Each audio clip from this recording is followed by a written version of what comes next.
السلام علیکم دوستو، آپ دیکھ رہے ہیں امتیاز گل یوٹیوب۔ آج ایک بار پھر ہم پاکستان افغانستان کا ذکر کریں گے، بلکہ آج کی ہماری نشست خاص طور پہ افغانستان پہ مرکوز ہوگی۔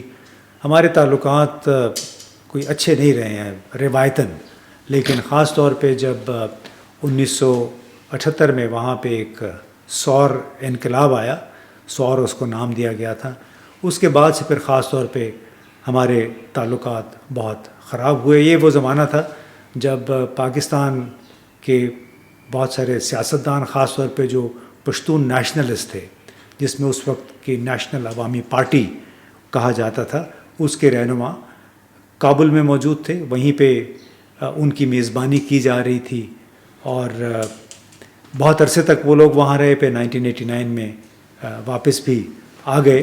اور خاص طور پہ جب ڈاکٹر نجیب اللہ نے 1979 میں اقتدار سنبھالا، 2 سال کی بڑی شورش ہوئی، کمیونسٹ انقلاب آیا تھا، اس کے بعد سے پھر پاکستان میں بھی ایک شرپسندی کا، ایک تخریب کاری کا سلسلہ شروع ہوا، جو پہلے ہی شروع ہو گیا تھا۔ تو یہ آج ہم تاریخ کے ایک جھروکے میں جھانکنے کی کوشش کریں گے۔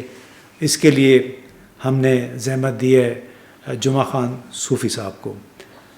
یہ بھی نیشنل عوامی پارٹی کے رکن تھے، یہ بھی کابل میں رہے۔ انہوں نے درجن سے کچھ کم، 10 کتابیں بھی لکھی ہوئی ہیں اپنے تجربات کی بنیاد پہ، افغانستان، پاکستان، اس خطے کے حوالے سے۔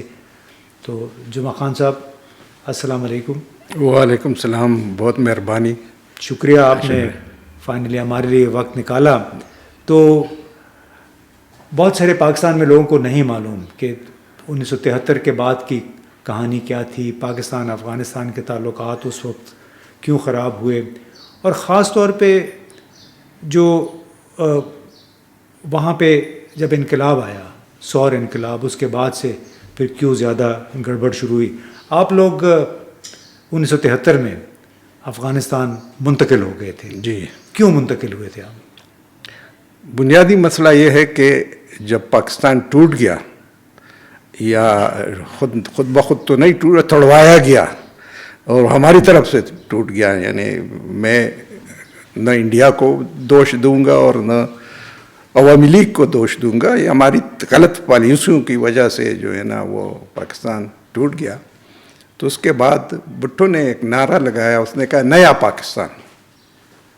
تو نئے پاکستان میں چونکہ پنجاب اور سندھ میں پیپلز پارٹی کی اکثریت تھی، اگرچہ اس اکثریت، پنجاب کی اکثریت کے بل بوتے پر بنگلہ دیش جدا ہوا، تو اس نے کہا کہ یہ جو بلوچستان میں نیشنل عوامی پارٹی کی اکثریت تھی، اور ہمارے NWFP میں جو سو ابھی پختونخوا کہتے ہیں، اس میں نیشنل عوامی پارٹی اور جمعیت علماء اسلام کی اکثریت تھی۔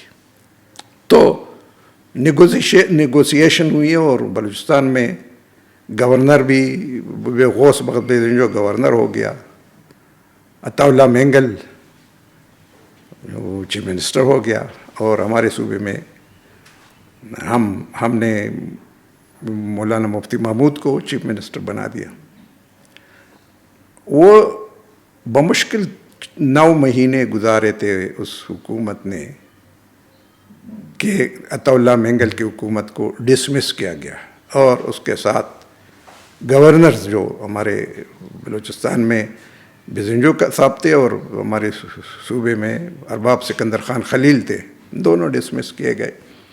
تو اس کے احتجاج ہمارے صوبے کی حکومت نے استعفیٰ دے دیا۔ تو اس سے کے خلاف جو ہے نا ایک ایجیٹیشن شروع ہوا، اور وہ ایجیٹیشن تمام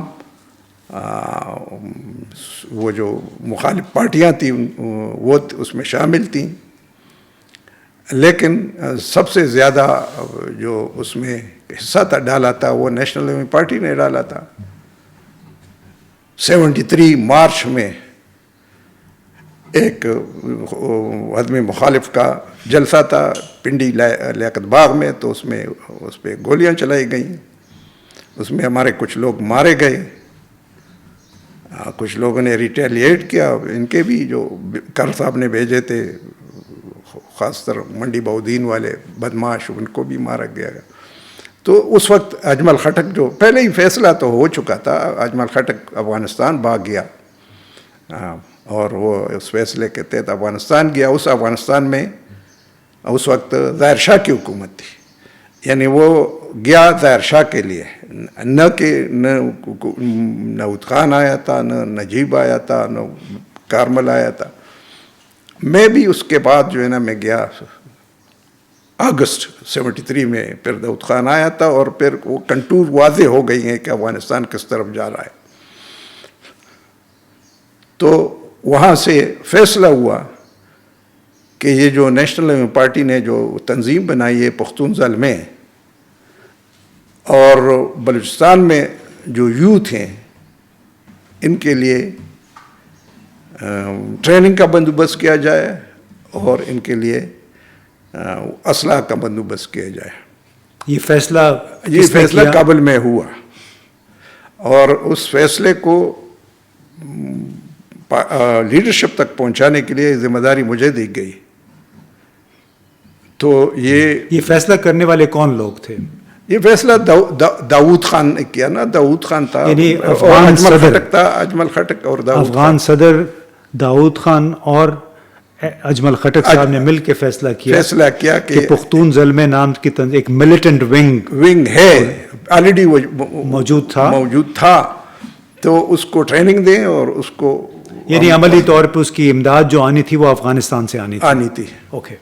تو لیکن اس فیصلے کو پہنچانے کے لیے مجھے ڈیوٹی دی گئی. تو میں وائے چمن کے راستے میں آیا اور لورالائی اور یہ ڈیرہ غازی خان اور لاہور اور پھر پشاور آ گیا. پھر ولی خان سے ملا, ولی خان سے میں نے کی کہ آپ اپنے نوجوانوں کو بھجوائیں. تو اس وقت کے کمیونسٹ پارٹی کے رہنما تھے نازش امام علی نے, اس کو بھی میں نے بتا دیا کیونکہ وہ کمیونسٹ پارٹی نیشنل پارٹی کے اندر سے بھی کام کرتی تھی اور ہمارا تعلق دونوں سے تھا. تو اس کے نتیجے میں یہ ہوا کہ دسمبر میں 73 دسمبر میں ولی خان لندن جانے کا پروگرام اس نے بنا دیا. تو وہ آیا اور اس پروگرام کو ری چیک کرنے کے لیے کابل میں ٹھہرا. کابل میں اس کی بہت پذیرائی ہوئی, بہت کیبنٹ نے اس کو استقبال کیا, اور داؤد خان سے کئی میٹنگیں ہوئی اور پھر انڈین ایمبیسڈر سے اور ادھر ادھر ساری باتیں ہوئی. تو ہمارے پھر 73 اس کے بعد جو نوجوان آنے شروع ہو گئے, ان کی ٹریننگ ہو گئی. ولی خان لندن گیا, لیکن لندن میں اس نے بہت دیر کی. لندن میں اس نے, مجھے پتہ نہیں تھا, بعد میں پتہ پڑ گیا کہ وہ اس کی سلسلہ جنبانی جاری تھی انڈینز کے ساتھ. تو اس میں وقت لگا, اور انہوں نے انڈینز کے ساتھ کیا وہ ڈسکس کر رہے تھے؟ وہی کہ یہ اسٹرگل کریں گے, ملیٹنٹ اسٹرگل کریں گے, اس کے ہمارے پیسے چاہیے, اسلحہ چاہیے, یہی چیزیں ڈسکس کرنی تھی. تو اس میں جو پختون زلمے کا الٹیمیٹ آبجیکٹو کیا تھا؟ الٹیمیٹ آبجیکٹو تو اوپنلی تو ہم کہتے تھے کہ ہم بھٹو کی ڈیموکریسی کے لیے لڑ رہے ہیں, ریولوشن کے لیے لڑ رہے ہیں. لیکن افغان تو پتہ ہے, افغان وہ تو اس کے اندر وہ اپنا ایجنڈا ان کا اپنا ہے, پشتونستان کا تھا. اور ہم بھی کہتے یا پاکستان ٹوٹ جائے, یا اگر نہیں ٹوٹتا تو بھٹو کی حکومت ختم ہو جائے اور اس کے ایک جمہوری حکومت آ جائے. اچھا, تو آپ یہ کہہ رہے ہیں کہ یہ افغانوں کا ایجنڈا تھا, تو کیا جو افغانستان کے چاہے وہ سوشلسٹ تھے, چاہے نان سوشلسٹ لیڈر تھے, چاہے بادشاہ تھے جیسے یا صدر داؤد تھے, ان سب کا یہ ایجنڈا تھا کہ ایک گریٹر پختونستان بننا چاہیے؟ بہت ساری میں نے پشتونوں کی جو کتابیں پڑھی اس میں تو ہمیشہ یہ کہا جاتا ہے کہ جو ہمارا خیبر پختونخوا کا سندھ تک, دریا سندھ تک کا علاقہ ہے, اس کو وہ آکیوپائڈ افغانستان بھی کہتے ہیں. تو یہ جو پختونستان کی کہانی تھی, کیا وہ الٹیمیٹ آبجیکٹو یہ تھا کہ اس میں گریٹر پختونستان بننا چاہیے؟ اصل میں بات یہ ہے کہ افغانوں کا ایجنڈا تو ون اینڈ گریٹر افغانستان کا ہوا کرتا تھا, اور اس کا جو سب سے بڑا دعوے دار تھا وہ داؤد خان تھا.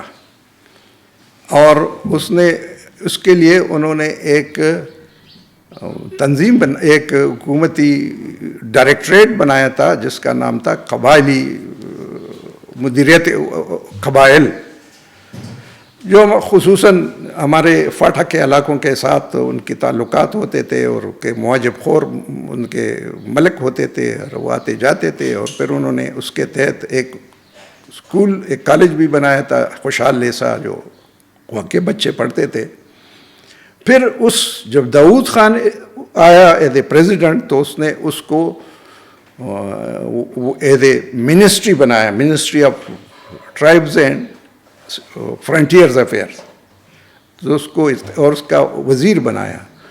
اور اس کے وزیر کو، جو وہ وزیر ابھی کبھی کبھی لکھ لیتا ہے، تو اس وزیر کو داؤد خان نے کہا تھا کہ بھائی ہمارا بنیادی مقصد اس وزارت کا یہ ہے کہ ہم گریٹر افغانستان کے لیے جو پاکستان میں حصہ ہے یہ اپنے ساتھ ملا دیں. یہ ان کا داؤد خان کا ایجنڈا تھا. اچھا، ہم لوگ جو تھے، ہم لوگ داؤد خان کے ایجنڈے کے مخالف تو نہیں تھے اس وقت، لیکن پاکستان کے اندر جو کہ پروپیگنڈا ہوتا تھا کہ 5 بھائی ہے، ایک بھائی پختون ہے، پختونستان ہونا چاہیے. یہ پختونخوا تو بعد میں آیا ہے.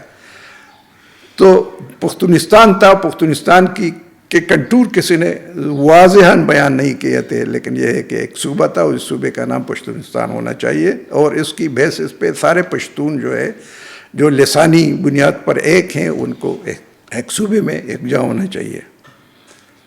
یہ تو ہمارا انٹرنل پروپیگنڈا ہوا کرتا تھا. لیکن ایکسٹرنلی چونکہ غفار خان نے بھی کوئی 8 سال مسلسل افغانستان میں گزارے تھے، اور وہ پشتونستان کا وہ جو سالانہ ان کا سیلیبریشن ہوا کرتا تھا اس کا، تو اس میں وہ ہر سال وہ تقریر کرتے تھے. اس سیلیبریشن میں سارے کابل کے اور افغانستان کے لوگ اس کو سنتے تھے، ریڈیو پہ نشر ہوتا تھا. تو اس کے ساتھ جو ہے نا وہ ہم جڑے ہوئے تھے اس لحاظ سے، کیونکہ داؤد خان باچا خان جب اس وقت واپس آیا دسمبر 72 میں، جب ہماری حکومتیں بن گئیں صوبے میں، تو اس نے کہا کہ اب میں بھٹو کو تجویز کروں گا کہ مجھے خدمت کا موقع دیا جائے، جو اس کی جو سادہ الفاظ میں وہ بات کرتا تھا.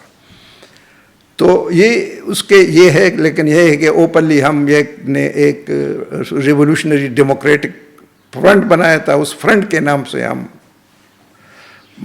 جھگڑا کر رہے تھے، اور اس کے فرنٹ کے نام سے ہماری ملیٹنٹ ایکٹیویٹیز ہمارے صوبے میں ہوتی تھی، اور بلوچستان میں لڑائی جاری تھی پہاڑوں پہ سارے.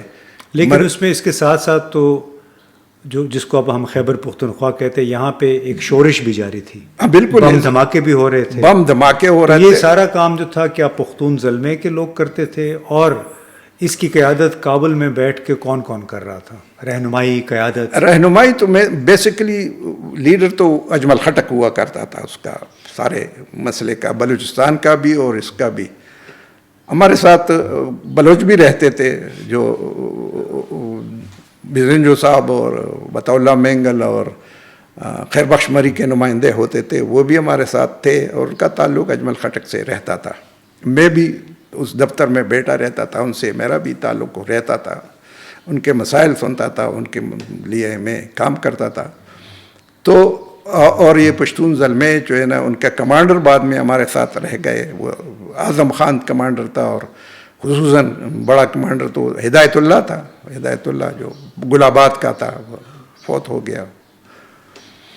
تو وہ یہ تنظیم اور یہ تخریب کاری آپ کہیں، دہشت گردی کہیں، اب نہیں، یا یہ ہے کہ ملیٹنٹ ایکٹیویٹیز کریں، وہ وہاں سے جو اس وقت کے چیف منسٹر تھے حیات محمد خان شیرپاؤ، کیا وہ بھی انہی کا کام تھا، پختون زلمے کا؟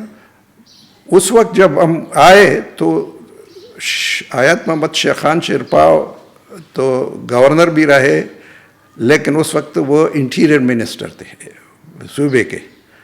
تو اس کے ماتحت جو ہمارے پشتون زلمے کے لوگ گرفتار ہوتے جاتے تھے تو ٹارچر ہوتے تھے، یعنی ان پہ کافی تشدد کیا جاتا تھا اور ٹارچر کیا جاتا تھا. بعض لوگوں کے بیوی بہنیں وہ تانے میں لے آتے تھے، ان کو بے عزتی کرتے تھے ان کا. اور پھر یہ کہ وہ ایک بڈنگ لیڈر تھا پشتونوں کا، حیات محمد خان شیرپاؤ. اور ہمارے ولی باغ والوں کو بھی برا لگتا تھا کہ یہ کیوں، کیونکہ سیاسی مخالف بھی تھے. اس کے مخالف بھی تھے. تو اس بیچ میں وہ قتل کیے گئے اس میں، اور جو قاتل تھے وہ بھاگ گئے، کابل بھاگ گئے، ہمارے ساتھ رہتے تھے پھر بعد میں. تو ان کا تعلق پختون زلمے سے تھا. پختون زلمے سے تھا. تو یہ بہت سارے لوگوں کو نہیں معلوم کہ حیات محمد خان شیرپاؤ آفتاب شیرپاؤ کے چھوٹے بھائی تھے. بڑے بھائی تھے. بڑے بھائی تھے. اور وہ ایک پشاور یونیورسٹی میں ایک فنکشن ہو رہا تھا، اس فنکشن میں دھماکہ ہوا، اس میں وہ شہید ہو گئے. تو ابھی جمعہ خان صاحب یہ بتا رہے ہیں کہ ان کے جو ذمہ دار لوگ تھے وہ بھی پھر کابل چلے گئے. ہاں، لیکن اس میں اجمل خٹک کا ہاتھ ڈائریکٹ شاید نہیں تھا، کیونکہ جو میں اب سوچتا ہوں اس میں ولی باغ کا ساتھ زیادہ ہاتھ تھا. ولی خان تو جیل میں تھے اس وقت، لیکن وہ ولی خان کی بیگم جو تھی وہ زیادہ ملیٹنٹ تھی، وہی سارے کام کرتی تھی. تو اس کو وہ جو دو لڑکے تھے وہ جو اس میں انوالو تھے ان کی رہنمائی وہ کرتی تھی. تو وہ بھاگ گئے جب ان کو پتہ پڑ گیا. اب ایک لمبی کہانی ہے نا، یہ ساری کہانی. اس میں آپ کے ساتھ اور کون کون لوگ تھے؟ پھر نوجوانوں نے بھی آپ کے ساتھ شرکت کی اس میں؟ افراسیاب خٹک جیسے، یا ان کے جو افراسیاب خٹک اس وقت یونیورسٹی میں اسٹوڈنٹ تھے جی، اور یہ اسٹوڈنٹ لیڈر تھے. جب حیات محمد یہ پشتون اسٹوڈنٹ فیڈریشن نے اس وقت چونکہ پیپلز پارٹی کی حکومت نے یہ یونین بازی شروع کی تھی، تو وہ پشاور یونیورسٹی کے یونین کے پریزیڈنٹ منتخب ہوئے تھے اس پہ. تو یہ پہلا حملہ جب پلان کیا گیا تھا وہ پالیٹیکنک انسٹیٹیوٹ میں پلان کیا گیا تھا، لیکن شیرپاؤ بھی اسی پوڈیم پر بیٹھے تھے اور افراسیاب خٹک تو وہ انہوں نے وہ ٹیپ ریکارڈر وہاں نہیں رکھا. پھر دوسرے دن 8 فروری کو جب ہسٹری ڈپارٹمنٹ میں ایک فنکشن ہو رہا تھا تو اس میں انہوں نے وہاں رکھا اور شیرپاؤ اسی میں فوت ہو گئے بم بلاسٹ میں. پھر یہ کابل آئے ہمارے ساتھ رہے، چند سال ادھر رہے، اور ان کے جو فیسیلیٹیٹر تھے وہ بھی دونوں بھائی وہ بھی ہمارے ساتھ رہے. تو وہ پھر اسفندیار بھی اس میں پکڑا گیا تھا، اور وہ کچھ لوگ اور بھی پکڑے گئے تھے اس میں. یہ وہ بھی تھا، وہ کیا گل آباد کا خان جو ہوا کرتا تھا وہ پیپل پارٹی میں تھا، خان تھا لیکن تھا پیپل پارٹی میں، لیکن اس کے ساتھ اس کی انبن تھی شیرپاؤ کے. وہ کیا نام ہے، گل آباد خان اس کا بیٹا MNA ہے شاید. تو وہ بھی یہ سارے اکٹھے تھے. تو خیر وہ جب ہو گیا تو اس کے بعد چونکہ میں اس لیے کہتا ہوں کہ داؤد خان نے جب یہ خبر سنی تو اجمل خٹک کو ٹیلی فون کیا کہ آپ نے کیا. تو اجمل خٹک کو واقعاً شاید معلوم نہیں تھا.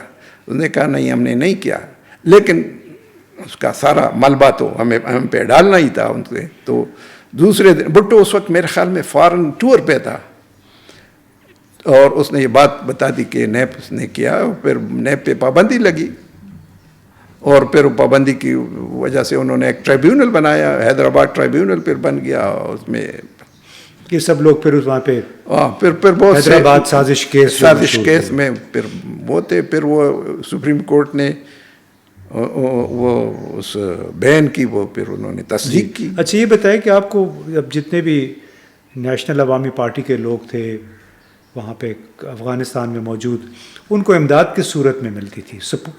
کس شکل میں امداد ملتی تھی؟ ایک تو ہمارے رہنے سہنے کا وہ بندوبست کرتے تھے. ٹھیک ہے.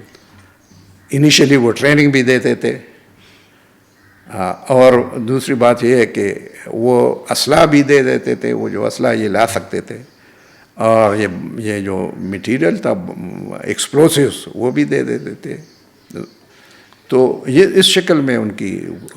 تو اس میں کیا روس کی بھی اس وقت سوویت یونین ہوتا تھا، آپ سمجھتے ہیں کہ اس کی بھی آشیرواد ان کو حاصل تھی؟ روس کے ساتھ چونکہ روس بہت بڑا وہ تھا، ایک بڑی قوت تھی، اور روس افغانستان کا دوست تھا، افغانستان کے ساتھ ان کے اچھے تعلقات تھے. ہم بھی روس کو دوست سمجھتے تھے. ہمارا بھی تعلق روسیوں سے ہوتا تھا، میں شاید زیادہ ملتا تھا. لیکن وہ دو باتیں، میں آپ کو کلیئر کروں کہ روس بھٹو کے خلاف، یہ ہمارے جدوجہد کی بھٹو کے خلاف وہ حمایت نہیں کرتا تھا، یعنی اس حد تک کہ انفارمیشن لے لیتے ہم سے، یہ تو دوسری بات ہے، یہ ان کی ضرورت تھی، لیکن وہ ہماری اوپنلی نہ ہماری حمایت کرتا. مسلح جو جدوجہد آپ لوگ کر رہے تھے نہیں، اس کا وہ حمایت نہیں جو کرتا. انسرجنسی شروع کی نہیں، اس کی حمایت حاصل نہیں، اس کی حمایت حاصل نہیں تھی، اس کو وہ نہیں کرتا تھا. اور آپ نے دیکھا کہ وہ حتیٰ جب وہ کابل میں آگ بھی گئے، اس بلوچستان اس وقت کام ان کوائٹ تھا، جی. اس نے جو بلوچ ہمارے ساتھ تھے ان کو بھی نہیں کہا کہ آپ لڑیں پاکستان کی حکومت کے خلاف. وہ افغانستان کو اور افغانوں کو استعمال کرتے تھے. انہوں نے پشتونستان کے مسئلے کی حمایت کی تھی، لیو کو حمایت کی تھی لیکن وہ اس لیے کی تھی کہ دوسری طرف جو ہے نا سیٹ اور سینٹ ہوتا، تو اس وجہ سے وہ افغانستان کو اپنے ہاتھ میں رکھنا چاہتے تھے. لیکن یہ ہے کہ وہ سیریس نہیں تھے اس مسئلے پہ. یہ میں اب سوچتا ہوں کہ they were not serious to dismember Pakistan, یہ جو تھے، بلکہ نہ پہلے پاکستان کے مخالف ڈسممبر تھے اور نہ اس کے ختم تھے. آپ لوگوں کا اپنا کیا خواب تھا پاکستان کے حوالے سے جب آپ نے کابل میں قیام کیا، وہاں پہ پختون زلمے کی اس کی مانیٹرنگ، اس کی گائیڈنس اور اس کی سپورٹ شروع ہوئی؟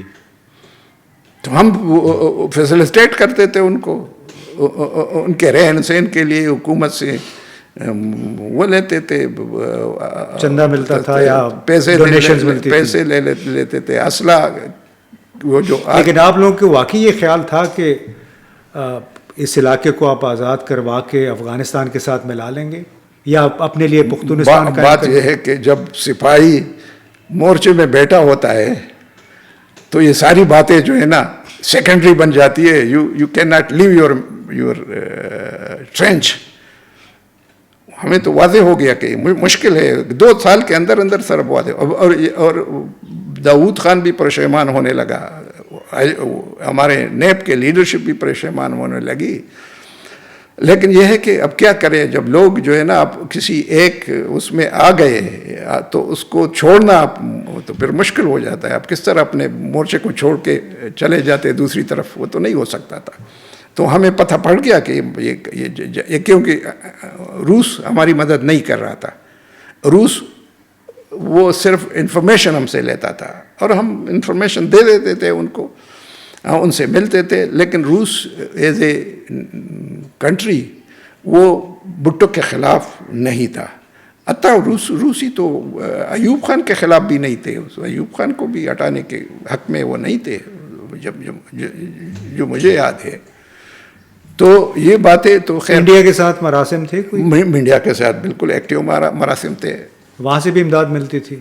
وہاں سے پیسے ملتے تھے، لیکن وہ کتنے ملتے تھے وہ اجمل خٹک کو پتا تھا، وہ تو اس کو ڈائریکٹ ملتا تھا. وہ انڈین کے ساتھ تو ہم اوپن تھے. اچھا. روسیوں کے ساتھ ہم اوپن نہیں تھے. انڈیا نے عملی طور پہ کھلا امداد کی پختون زلمے اور نیشنل عوامی پارٹی کی، انڈیا نے تاکہ پاکستان پہ پریشر بڑھایا جائے. انڈیا نے تو ہمیں ایک دفعہ یہ پیشکش بھی کی تھی کہ وہ جو اسلحہ ہے انہوں نے ایسٹ پاکستان میں پکڑا تھا ہماری فوج سے، وہ ہمیں دے دے.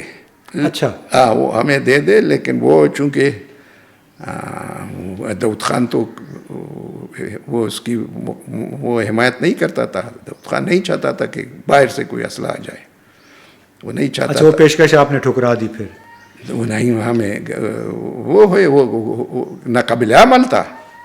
اچھا، انڈیا اس حد تک اس وقت چلا گیا تھا کہ پاکستانی فوج کا جو اسلحہ انہوں نے پکڑا وہ پاکستان کے خلاف استعمال کرنے کے لیے نیشنل عوامی پارٹی کی اور پختون زلمے کو دینے پہ آمادہ تھا؟ بالکل آمادہ تھا. لیکن وہ جو ہے نا وہ تو ہو نہیں سکتا تھا. داؤد خان نہیں چاہتا تھا. اب پھر 2 باتیں، افغانستان کے جو محمد زئی رولرز تھے وہ اب پاکستان اور انڈیا کو ملا کے ان دونوں انڈیا سے زیادہ ڈرتے تھے بنسبت پاکستان سے.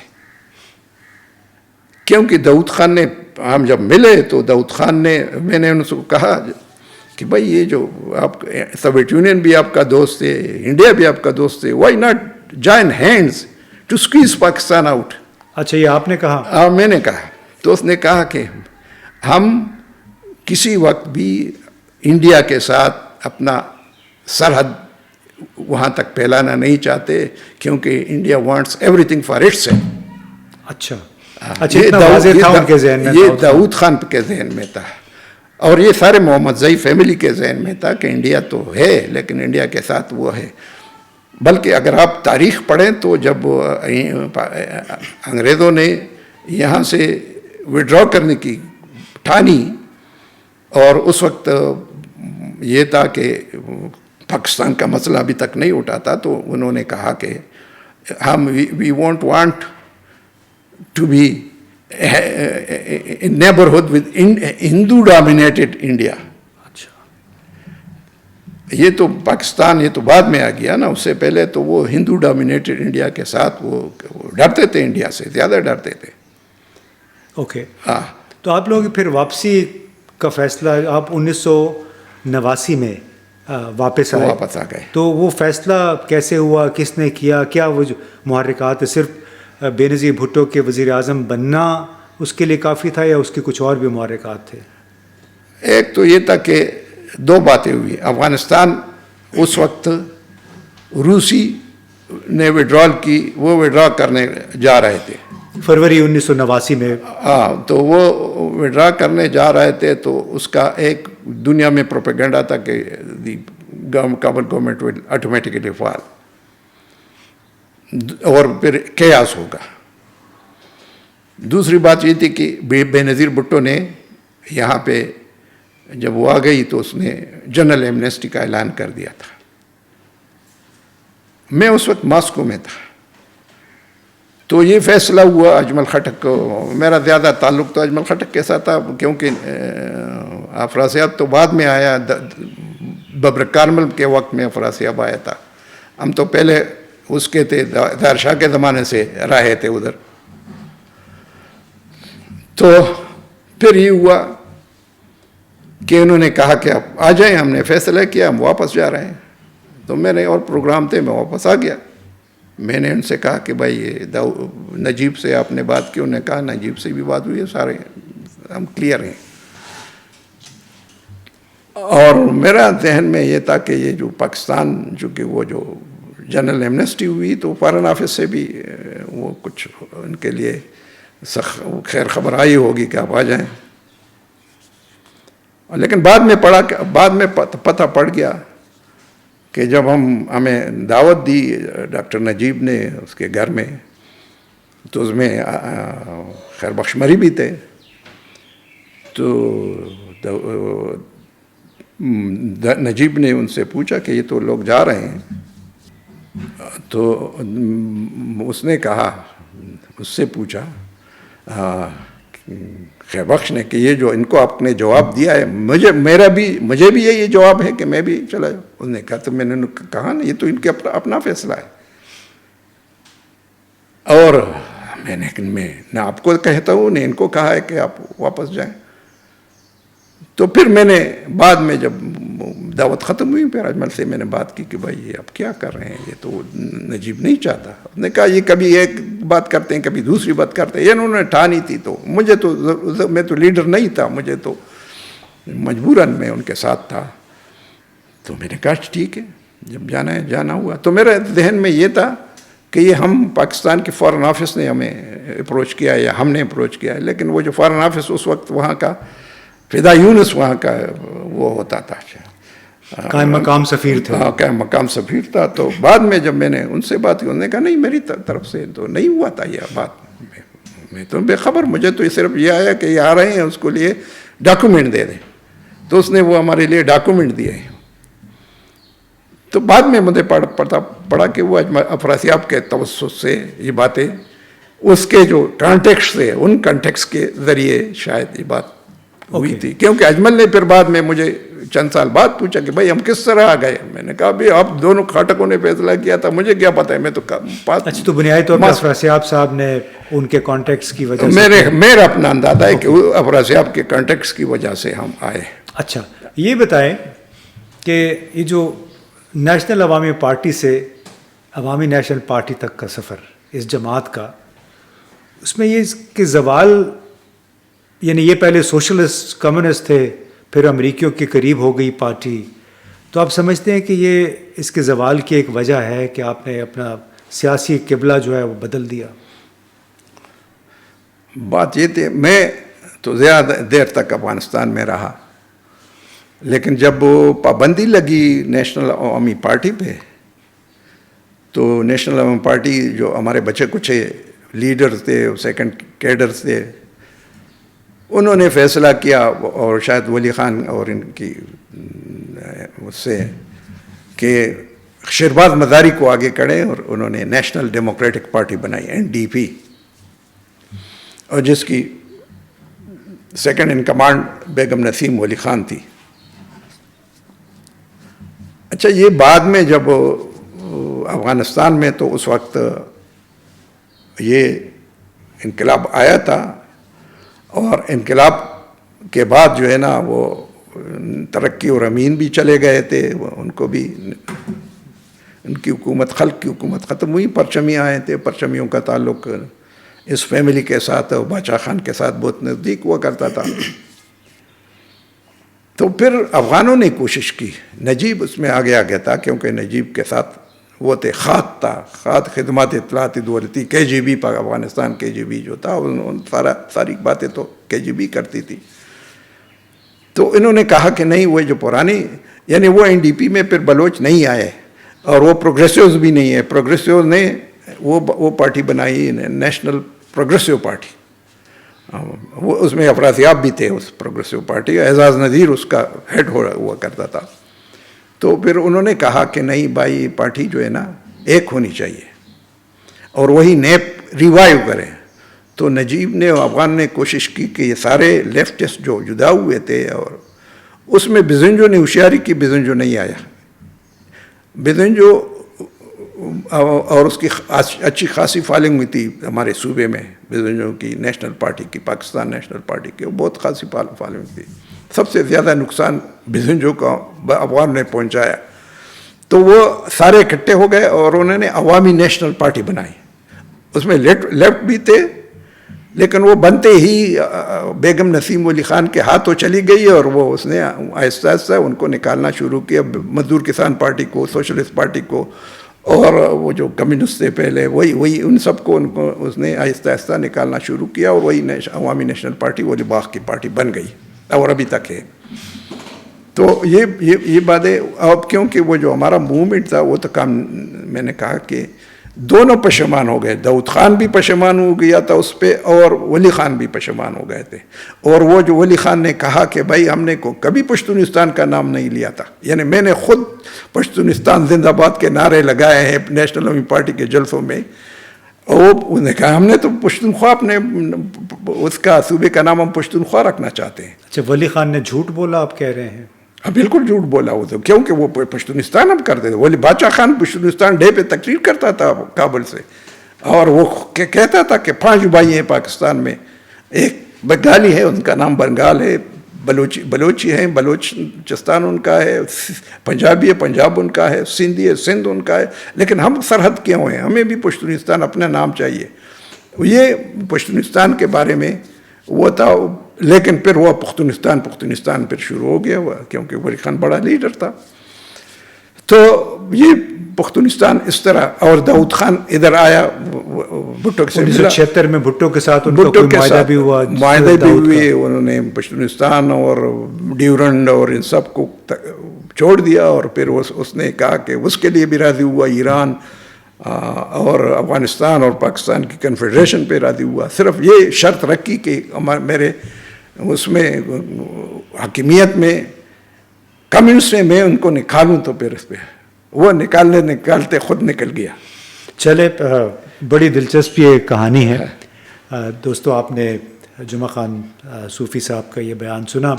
بہت عرصے سے ہمارے ذہن میں تھا کہ جو نیشنل عوامی پارٹی تھی وہ عوامی نیشنل پارٹی تک کیسے پہنچی، افغانستان میں اس کے لیڈر کیا کرتے رہے، اور جو انہوں نے وہاں سے تحریک شروع کی تھی گریٹر پختونستان کے لیے، وہ اس کو سپورٹ تو حاصل تھی، جیسے انہوں نے بتایا بھارت کی بڑی عملی امداد حاصل تھی. افغانستان کے حکمران تھے وہ بھی اس کی حمایت میں تھے ابتدا میں. لیکن وہ خواب پائے تکمیل کو نہ پہنچ سکا. اس کی بہت ساری وجوہات تھیں. ایک تو شاید یہ بھی تھی کہ پشتون اکٹھے نہ ہو سکے. جتنے بھی اس کے دھڑے تھے بلوچ اور پشتون سوشلسٹ یا کمیونسٹ تھے ان کو اکٹھا نہ کیا جا سکا. وقت بہت ظالم ہے تو وقت کا دھارا کچھ ایسے چلا کہ جب یہ آہستہ آہستہ ان کی جو موومنٹ تھی ان کی تحریک کے جو زور ہے وہ ختم ہوتا چلا گیا. یورپ میں بہت سارے ایسے لوگوں سے ملا جو پختون زلمے کے رکن تھے جنہوں نے یہاں تخریب کاری کے کام کیے ہوئے تھے جو کہ نیشنل عوامی پارٹی کی فلاسفی سے یعنی گریٹر پختونستان کے حوالے سے بڑے متاثر تھے. وہ بعد میں خود بھی پشیمان تھے. جرمنی میں، فرانس میں، برطانیہ میں ایسے لوگوں سے ملے جو ماسکو سے ہوتے ہوئے وہاں پہنچے تھے اور انہیں اس بات پہ افسوس بھی تھا کہ ہم کہاں تھے، ہم نے کس کام کے لیے گھر چھوڑا. اور ہمارے لیڈر بالآخر جا کے وہ امریکہ کے ساتھ ایک لحاظ سے مل گئے. جب 2008 کے انتخابات ہوئے تو اس وقت عوامی نیشنل پارٹی اور امریکہ کے تعلقات بہت اچھے تھے. تو یہ ایک کہانی تھی کہ کس طرح نیشنل عوامی پارٹی سے عوامی نیشنل پارٹی تک کا سفر لوگوں نے طے کیا. پھر جمعہ خان صوفی صاحب انہوں نے بعد میں ایک ہسٹورین، ایک مورخ کی صورت اختیار کر لی اور اپنے تمام تجربات کو انہوں نے اپنی کتابوں میں بھی درج کیا ہے. اجازت دیجیے. خدا حافظ.